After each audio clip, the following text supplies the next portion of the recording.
Alright, guys. If you're watching, please like and subscribe. It helps my channel out a lot and lets me know you guys are interested in this kind of content. So today we are going to do the WrestleMania XL Night 1 review. So I'm just kind of going to go through all the matches. I'm going to tell you what I predicted, who would win, and how it actually turned out. And also I'm going to tell you what I thought about all the matches. And overall, at the end of this video, we will talk about the overall Night 1 and we will get on to night 2 in the next video. Okay, so first up we had Rhea Ripley versus Becky Lynch, which I thought was a fantastic opening match. And I know Becky apparently was running a 102-degree fever during the whole match. So shout outs to her for making it through the match, giving Rhea her big win at WrestleMania. So it was cool of Becky to play through the pain. And she put on a hell of a match for us, her and Rhea Ripley. But I want to start out with their entrances. Becky's entrance was maybe the worst WrestleMania entrance of all time. That's probably not accurate, but her entrance was literally just buy my book, buy my book, buy my book, and her attire was buy my book. I have quotes of the book on my attire. So she's really trying to sell her book. I hope she knows that wrestling fans and book readers the overlap on that in a Venn diagram is basically non-existent. So I hope she finds some people to buy her book, but I don't think it's going to be these people here at WrestleMania. Anyways, Rhea got a freaking sick entrance as well, and they had the live band there to play her song, "Demons in Your Dreams," and they did fantastic. I usually like it more when they just have the songs playing over the sound system rather than having a live band there. But these guys did a pretty good job. And one thing, I think Triple H thinks of Rhea as like the female version of himself, like way back when. I don't know. I feel like that's how he pictures it in his mind. And so, if you know anything about Triple H, this man always used to have bands playing during WrestleMania. So I think that's going to be a mainstay we see for Rhea throughout the years. And if anybody deserves it, it is her. I mean, she is built like a star. She is like the biggest star probably in the women's division right now. It's either her or Bianca Belair.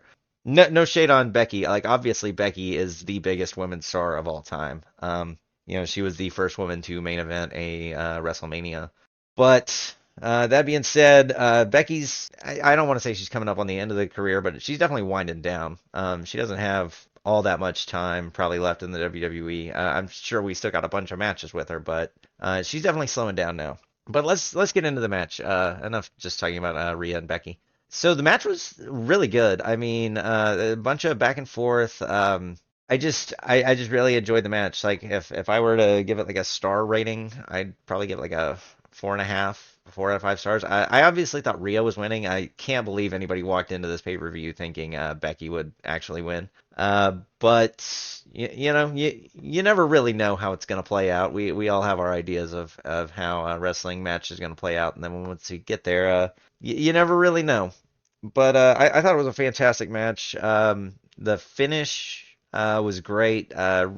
Rhea kind of slammed Becky's head into the corner it looked like a riptide into the corner, but then she picks her up and finishes her off with another riptide into the middle of the ring.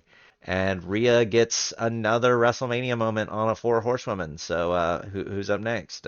Bayley? Obviously we probably aren't getting Rhea versus Mercedes next year. So we might see Rhea versus Bayley at WrestleMania next year. I'm not really sure. That's just entirely speculation. But we're through two of the four horsewomen now. So overall, like I'd give this match like a 4.5, 4 stars. I don't know. I don't really think ratings are that important for matches. The important thing is that you feel something, and I was feeling stuff during this whole match. Like I definitely thought it was a really good match, really fantastic. But I'm gonna go ahead and give it like a 4.5 stars. Like it was fantastic. It was not match of the night. It was not the best match on the card, but it was a great opening to the show. And next up, we had the ladder match, and I am going to talk about that as much as they show their entrances, probably, which means I'm just going to speed right through it. So one thing I do want to talk about is the DIY entrance. Their little DX gear that they had on was freaking hilarious, and I love R-Truth for making them our new DX. Shout out to R-Truth.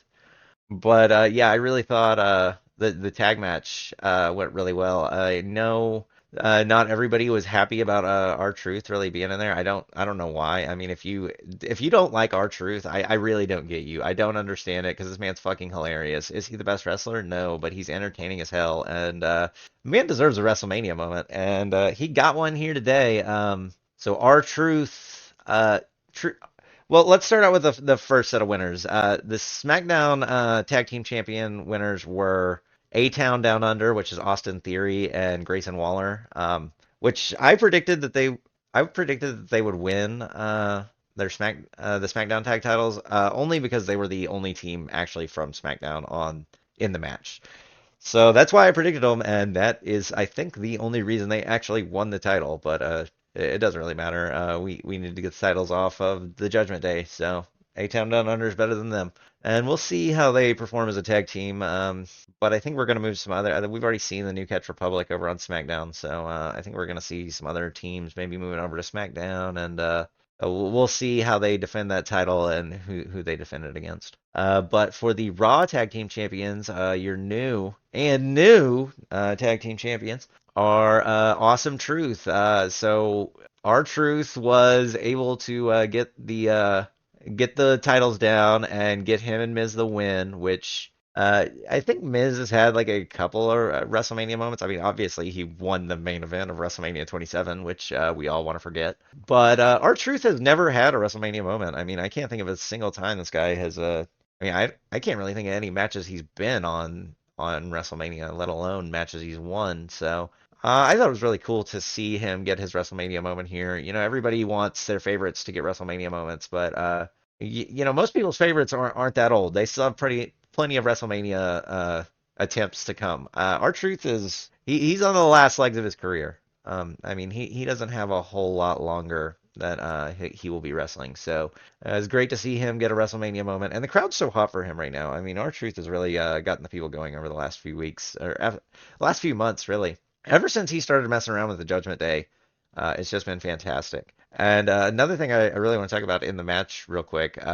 There was a lot of cool moments, but my favorite moment was the hot tag from Miz to R-Truth because R-Truth thought this was a regular tag match, and he Miz hits the hot tag, and R-Truth starts doing his comebacks, and I really enjoy. He does the whole John Cena 5 moves of doom, and that's his childhood favorite. I can respect my childhood favorite as well. But yeah, so R-Truth gets the hot tag from Miz, comes in, gives a suplex to Finn Balor, hits him with the fine knuckle shuffle, and then gives him an attitude adjustment onto the ladder they have set up in the corner.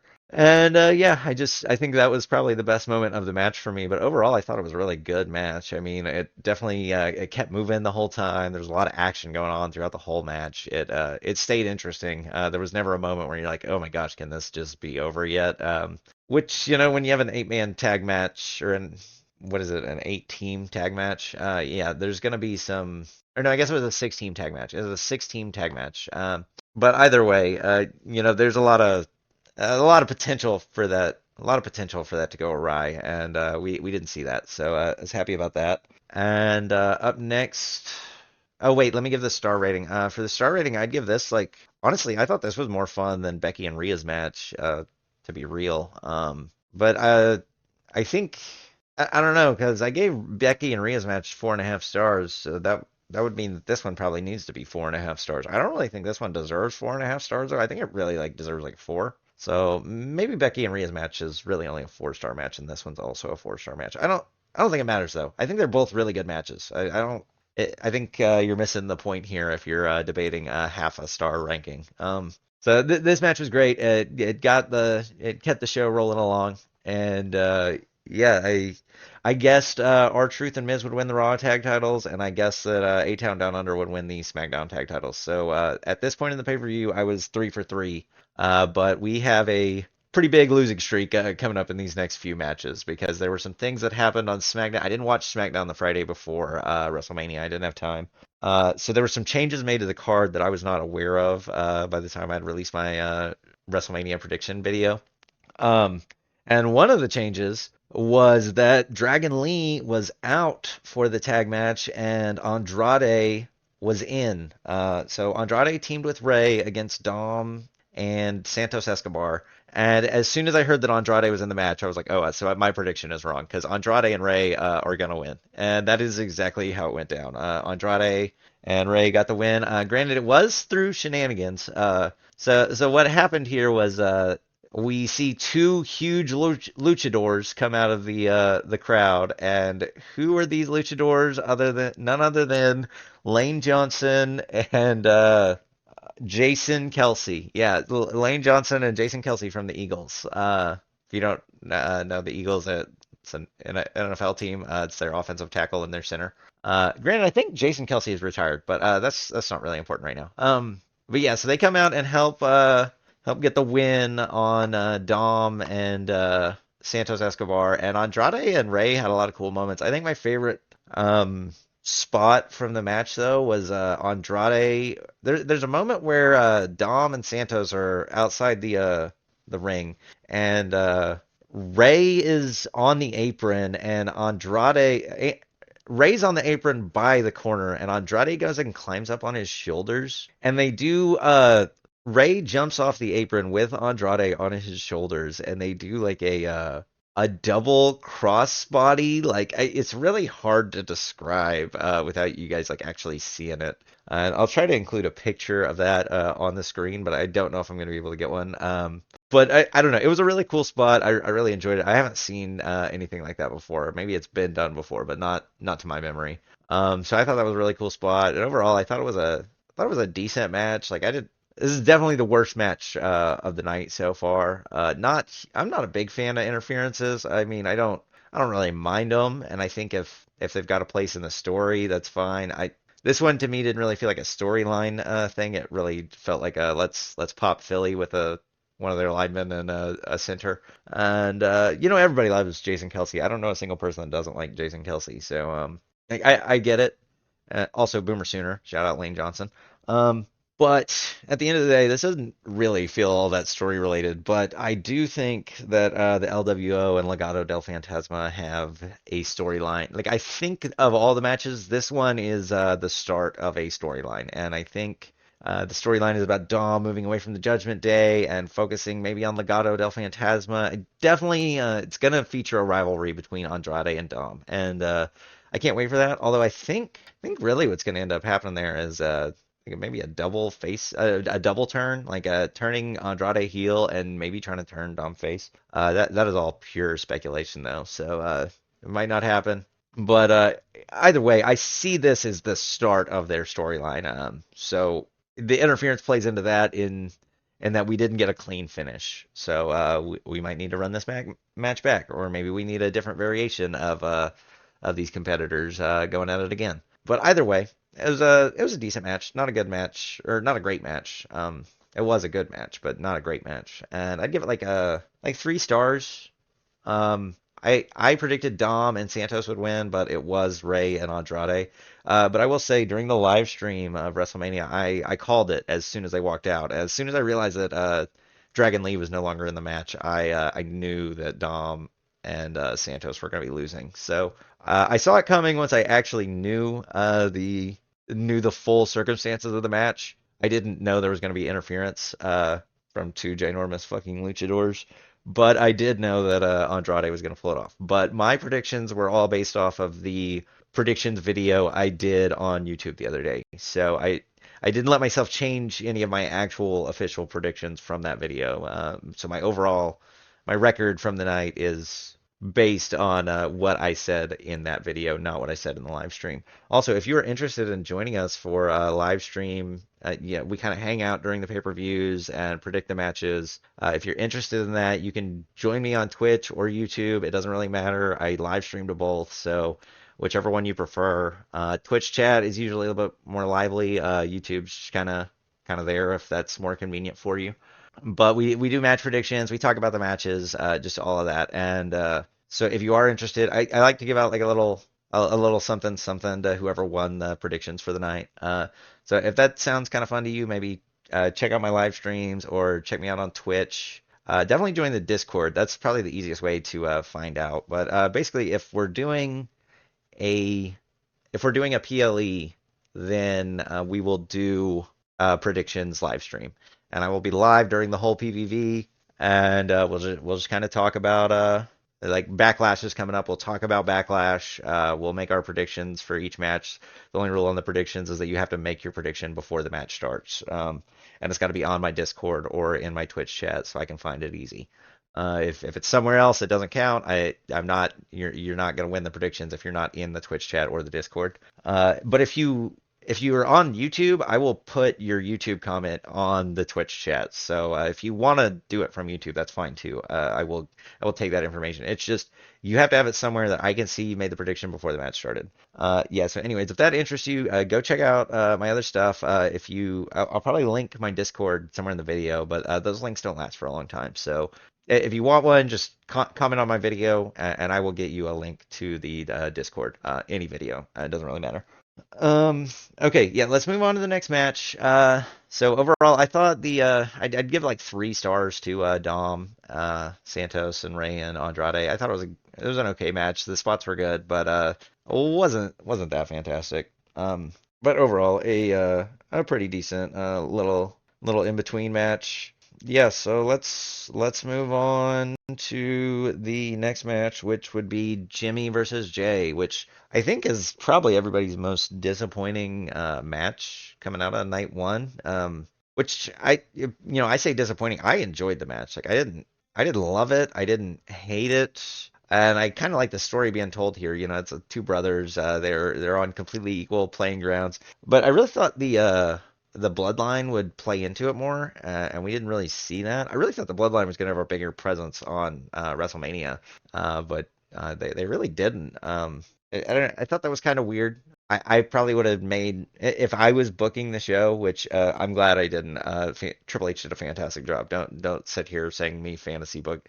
Don't think I'm sitting here saying me fantasy booking would have been better. But all I'm saying is, as far as the bloodline matches go, I thought there would be a lot more interference. So by the time that Cody finally got rid of the bloodline, it would feel like we've I really thought Solo was going to come in, interfere, and give Jimmy the win. And then I thought The Rock and Roman were going to win. And then I thought, Seth was going to have the bloodline come cost him on night two. We really didn't see any of that. So I just feel like, and if you've been around, like if you've been watching, you are tired of the bloodline. You didn't need that to happen on night one or two. But like, say this is your first wrestling event, I don't think you really got the idea that the bloodline is just ruining match after match after match, and we just want to see some wrestling, not bloodline interference. But at the same time, I think I get why that wasn't the case, But I thought for the Jimmy versus Jay match, I thought that was we totally could have saw that. We didn't know, but that's fine. But I really like the story they did tell with Jimmy and Jay. Not quite the story I think I would have told, but I do think it was an okay story. And the back and forth, they were mirroring each other. They are the same wrestler. It's like in Elden Ring when you show up to fight your mimic. You're fighting yourself. You're not fighting some big evil bad. You're fighting you. And apparently Jimmy is just not the better brother on this day. Which in the past, WrestleMania 10 when Brett and Owen fought, the heel brother won. The heel brother who was overshadowed by his face brother won. Just like at WrestleMania 25, where Jeff, the face that overshadowed his older heel brother, Matt Hardy, lost at WrestleMania 25 to Jeff lost to Matt at WrestleMania 25, and this cycle, was continuing of the heel older brother getting the win on WrestleMania. But the cycle is broken. We have broken free of the cycle of violence. Not really, but we've broken free of the cycle of the babyface younger brother losing. And I think this was our first sign. Actually, I don't think this was our first sign of the new era. I think Rhea beating Becky is the first sign of the new era, but I think this kind of pushes the point forward a little bit because if you go back and look at wrestling history, there's a different way the story played out before. Now, in this new era, it's played out the way we've always wanted it to. We always wanted Jeff to win at WrestleMania 25. We always wanted Brett to win at WrestleMania 10. Just like we all wanted Jey to win here at WrestleMania 40, and that's exactly what happened. And it was just a back and forth. They were just hitting each other with all the old stuff, but I don't know. I thought it was an okay match. I do think this was the worst match of the night though. But I don't think it was bad. Like I saw a bunch of people hating on it by the time I ended my live stream, and I didn't really get that. But I don't know. I'd give it like 3 stars. It wasn't fantastic. It wasn't awful. And the people were pretty into it for most of the match. And I think that's the most important thing. Yeah, so let's move on. Oh, I predicted Jimmy to win, by the way, because I predicted Jimmy to win. I was going by the results that we've seen before. Heel brother winning at the other WrestleManias. So I just assumed that that's how it would play out this year. But we are in a new era. We are not using the same booking logic we have used for the last 40 years. So with that in mind, that is why I think Jimmy didn't win. I think that's why Jay did get the victory, and I'm okay with that. I predicted that Jimmy would win, but I wanted Jay to win. So that's a prediction I'm okay with losing. You got to understand. I've dealt with Vince McMahon booking for the last 25, 26 years of my life. I have no idea how long it's been, but it takes a while to get over something that bad. It doesn't happen overnight. And Triple H is slowly making a believer out of me. Next up, okay, not my match of the night, but certainly my second favorite match of the night. We had Bianca Belair, Naomi, and the Storm, Jade Cargill versus the Kabuki Warriors, Asuka and Kairi Sane with Dakota Kai. So Damage Control versus Bianca, Naomi, and Jade Cargill, which I was super excited for this match. I've been dying to see Jade Cargill wrestle. But also, Asuka is my favorite wrestler. So I wanted Asuka to win. Literally, if you go and look at my predictions under the who I want to win, the only person that is circled is Asuka because she has not won a match at WrestleMania. Longest undefeated streak in WWE history, but cannot get a win at WrestleMania. And I knew as soon as she got matched up with these girls, mainly as soon as she got matched up with Bianca, because Bianca is undefeated at WrestleMania. So I knew Bianca was going to stay undefeated. And throwing Jade Cargill into the mix when we're about to do a big push for Jade, and Naomi's coming back, so we want to push her as well. It just all the elements came together, and it was just not looking good for my girl Asuka, and it did not turn out well either. Which surprise, surprise, it's Bianca at WrestleMania. You might as well be fighting the Undertaker. But it was a great match. Like the whole thing was about not letting Jade get into the match. So the Damage Control were trying to separate Naomi from Bianca and Jade, and then once Naomi tagged in Bianca, well, after Bianca soloed Damage Control 1v3, and the numbers finally started to catch up with her, and then Bianca started getting beat down a little bit once all three had kind of started teaming up on her. But Bianca ends up, she almost makes the tag to Jade, and everybody goes crazy. But then when she does hit the tag to Jade, just kind of loses their mind. Like the crowd's happy that Jade's coming in. We've all been waiting on her to wrestle, and Asuka's like, "Oh my God, we're screwed. We didn't want her in here," and she just proceeds to absolutely destroy Damage Control. Which at one point the finish ended real fast. I don't know, the whole match seemed to happen really fast, but I think that's because it was snappy. Like all the matches throughout the night were very snappy. They were constantly moving, moving, moving. So I really felt like this one kept up that momentum, and so it moved really fast. But at one point, Asuka hits Kairi with the poison mist, and Kairi's out, and then Asuka gets picked up by Bianca for the KOD. Bianca gets it, and then Jade Cargill grabs Dakota Kai for the Glam Slam and hits her, gets the 1, 2, 3, and Jade Cargill is undefeated at WrestleMania. Naomi gets her first win at WrestleMania, and Bianca stays undefeated. The streak continues. And Asuka's losing streak also continues. And to be honest, I think I'm probably gonna overrate this match because I personally, like of all the matches, this was probably the one I was most excited for.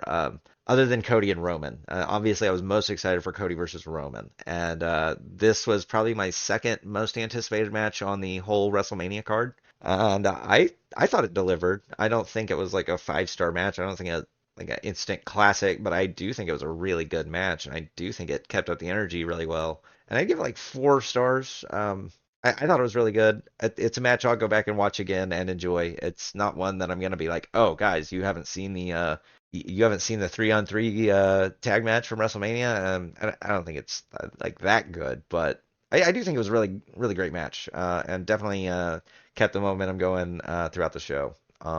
And I predicted that Bianca, Jade, and Naomi would win, and I think that was maybe one of the easiest predictions on the whole entire card. There is one more prediction for the night that was even easier than that, but this one was pretty close to the most guaranteed prediction on the whole entire show. But I thought it was a good match, even though the ending was very predictable. The in between was very back and forth, and I don't know. I wouldn't say it was ever really in doubt, but at the same time, they're not going to show Jade Cargill struggling right now. They're trying to build her up as an unstoppable force, and you don't do that by having her look weak and struggling. And I'm not trying to say like Damage Control are a good team. If they're going to struggle against any team, it should be Damage Control. But the way they want to present Jade is as a superstar because that is what she is. So that's what we're going to see. And I thought this was a good way to set the tone for Jade Cargill's career. And yeah, I thought it was a pretty good match. Let's move on to Gunther versus Sami. And wow, if I was most wrong about any match, it was this one. I was one convinced that Gunther was gonna win, two that Sami had absolutely no chance, and three that Gunther was gonna lose at like SummerSlam or something. I've been rewatching a bunch of to start out the year, I rewatched a bunch of old wrestling shows. Like I rewatched all the Royal Rumbles, I rewatched all the WrestleManias, and I rewatched all the SummerSlams. And one thing that stuck out to me was how often the IC title changed hands at SummerSlam. So I kind of thought, in my mind, like Triple H was going to go back to that, but also I thought Brock Lesnar was supposed to be fighting Gunther, and I thought Gunther was supposed to beat Brock Lesnar for the IC title at WrestleMania. So in my mind, it's impossible to go from winning against Brock Lesnar to losing against Sami. But, I guess we didn't really know. I mean, I guess Brock Lesnar could have showed up and won the fucking IC title. I don't really think that's how it would have played out, but I mean, that certainly would have been a crazy storyline. But overall, I thought this match was freaking fantastic, to be honest. And what cost Gunther the title was not Sami being so good. It was that Gunther's pride cost him the title. And I don't even, maybe pride's not exactly the right word, but he knew he could beat Sami. And at one point, he stopped trying to beat him and started trying to rub it in. And if you hear me on the stream as it's happening, I'm like, Gunther, stop! You're gonna cost yourself the title if you keep doing this. But I don't know. I really loved the emotion in this match, and I know a lot of people didn't want Sami. I mean, the crowd was like 50-50, which Sami's one of the few people the crowd always cheers. So hearing so many Gunther, like a back and forth chance for Gunther and Sami was really surprising to me. Granted, it's Philadelphia. Their fans are very outspoken. I'll put it that way.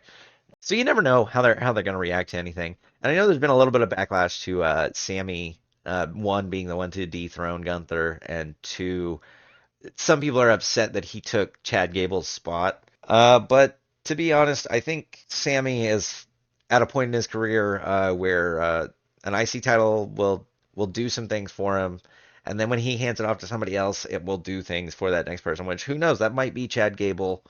We don't know entirely. We'll have to see how it plays out. But I I thought Sami winning here was fantastic. I mean, I wanted Sami to win. I was rooting for Sami the whole time.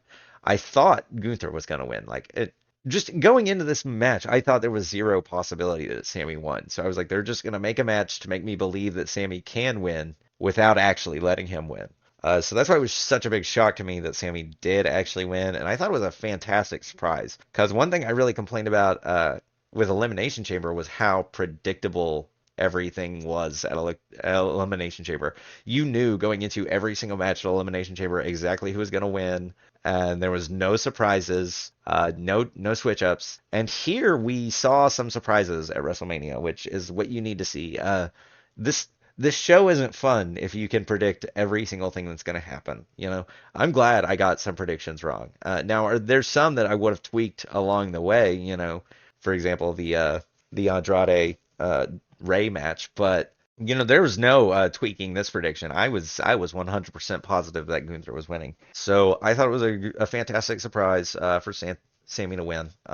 And it was a fantastic match as well. The story told there was that Gunther, he's at the top of his game. He was destroying Sami the whole time. And Sami did get some good offense in, but at the same time, Gunther had the advantage the whole time.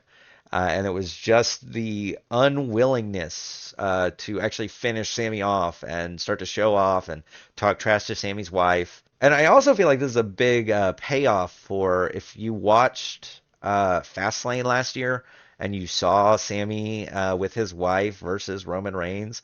This is almost like the second part of that story. You watch Fastlane and then you would watch this one, and I feel like it would tell a really good story. So Sami got to go celebrate with his wife after winning the IC title, and everybody got to enjoy it. And he won by hitting Gunther with what, like three haluva kicks. He definitely hit him with one. Looks like he hit him with one on the top rope, and then he hit two in the corner on Gunther. And the third one seems like the one that let him get the win. But I just really thought it was a great match. I mean, not much more to say than that. Overall, I'd give it 4 stars. I think I'm gonna drop the half stars. The more I think about it, I don't really like the half stars. So I'm just gonna give it 4 stars. I thought it was a great match. It could be 5 stars. I guess to you it could be 5 stars, and I thought it was maybe worthy of 5 stars. But to me, it's not a 5 star match, and I'll tell you why.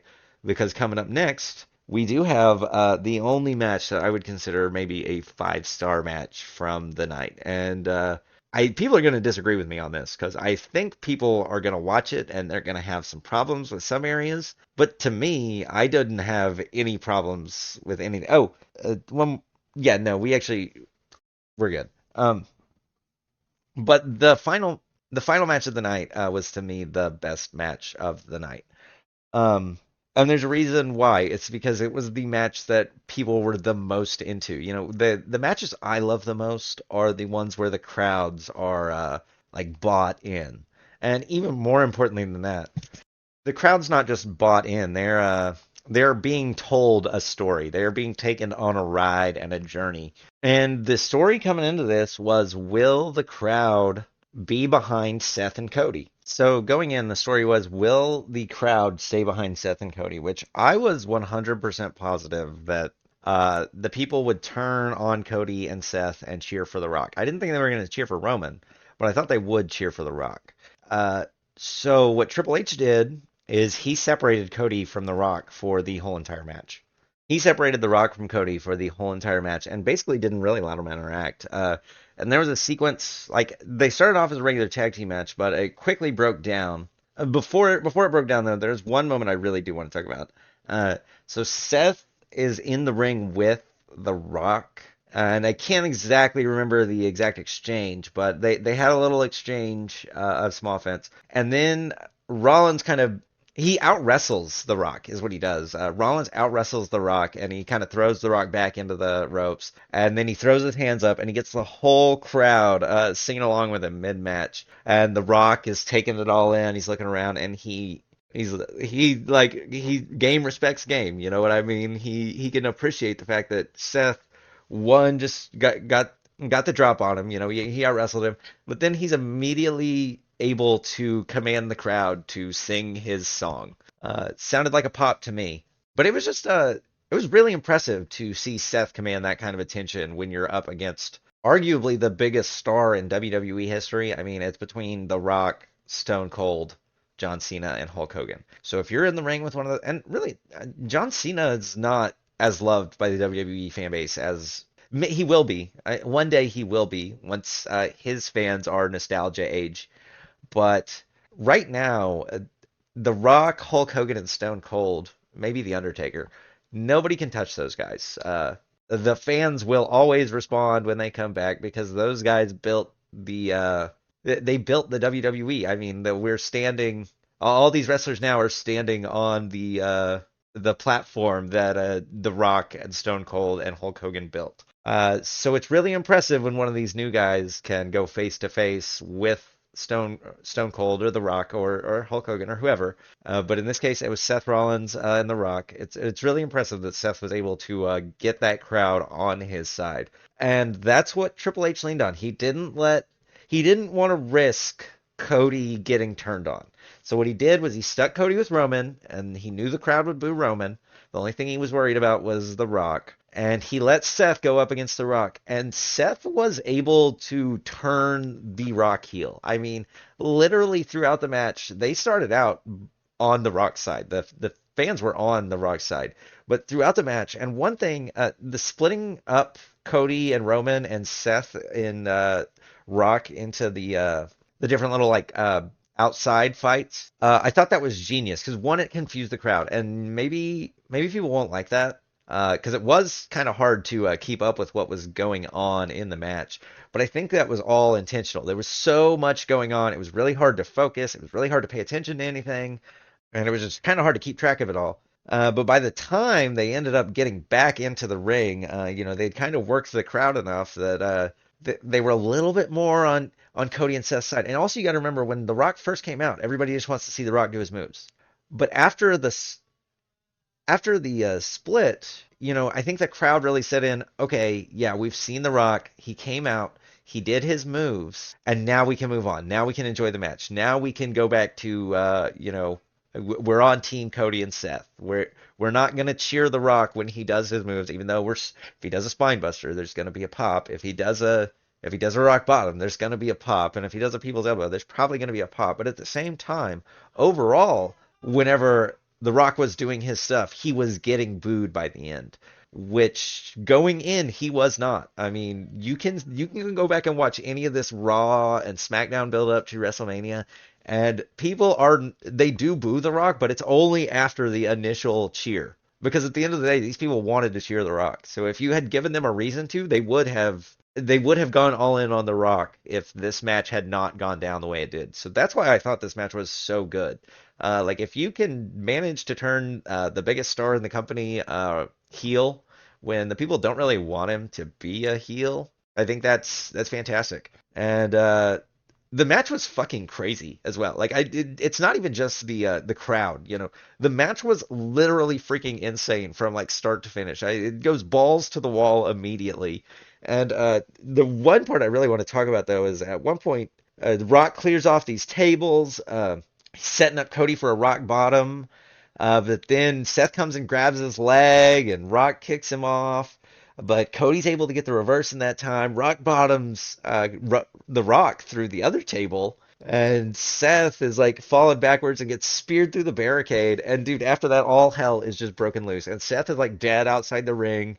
Roman and Rock are just beating the crap out of Cody Rhodes like the whole entire time. And you knew how it was going down. I mean, this was the most predictable match of the night for a reason. But even though it was predictable, even though there was that weird little split up that happened in the middle of the match, the main beats of this match all hit perfectly, and I think that's the main thing. And you could hate on this match. I'm sure you could nitpick it to death, and maybe it's not the best match of the night. But as far as like the emotional stakes of the match and how much everybody was into it, you can't tell me there was another match the crowd was more into because once they were in on this match, they were all in on this match.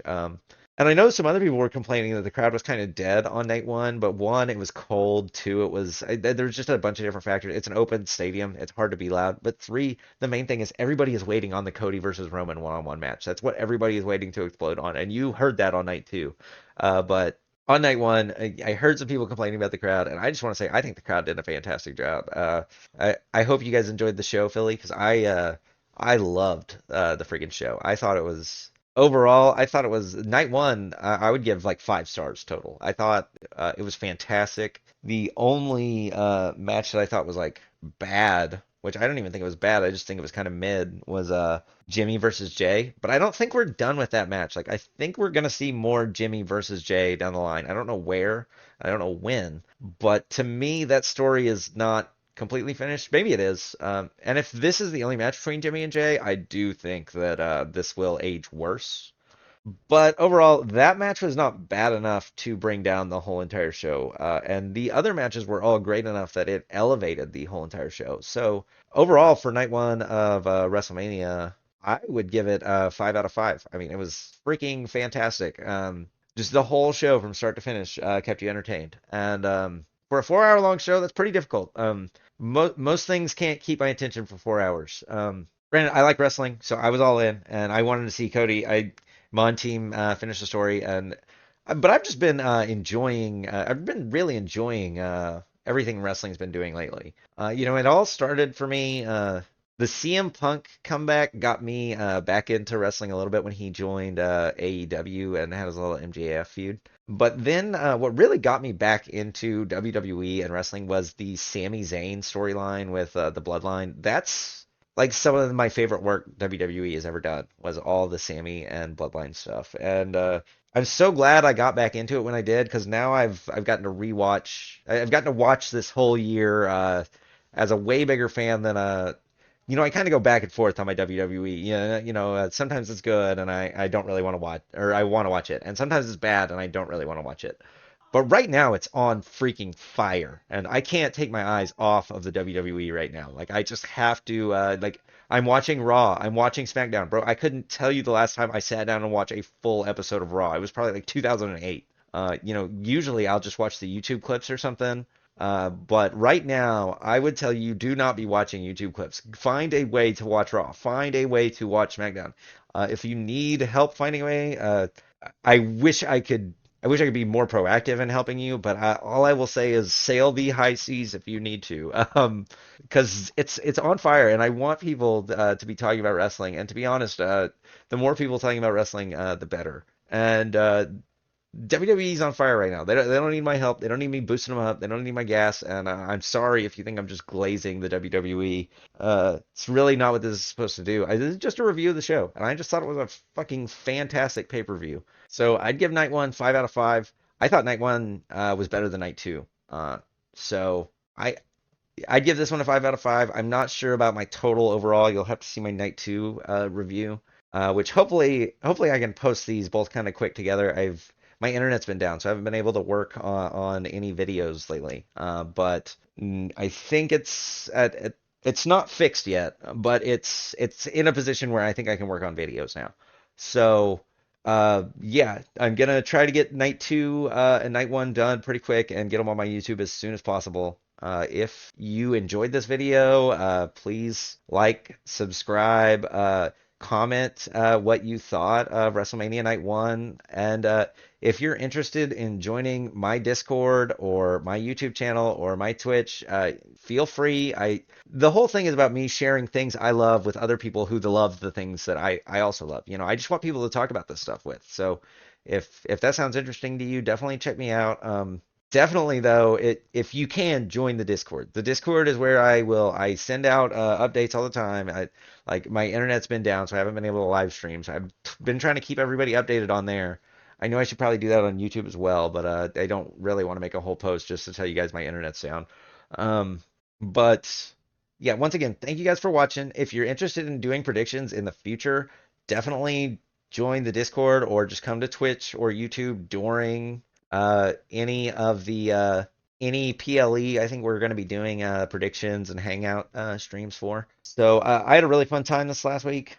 doing WrestleMania night 1 and night 2 with everybody. So yeah, if that sounds fun to you, definitely come check us out. And I hope you guys enjoyed WrestleMania. Yeah, that's gonna be the end of this video. Thank you very much, and have a good day.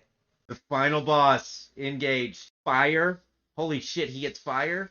Oh my fucking god, this is dope. He's got his belt, the Brahma Bull belt, or the belt he whipped Cody with.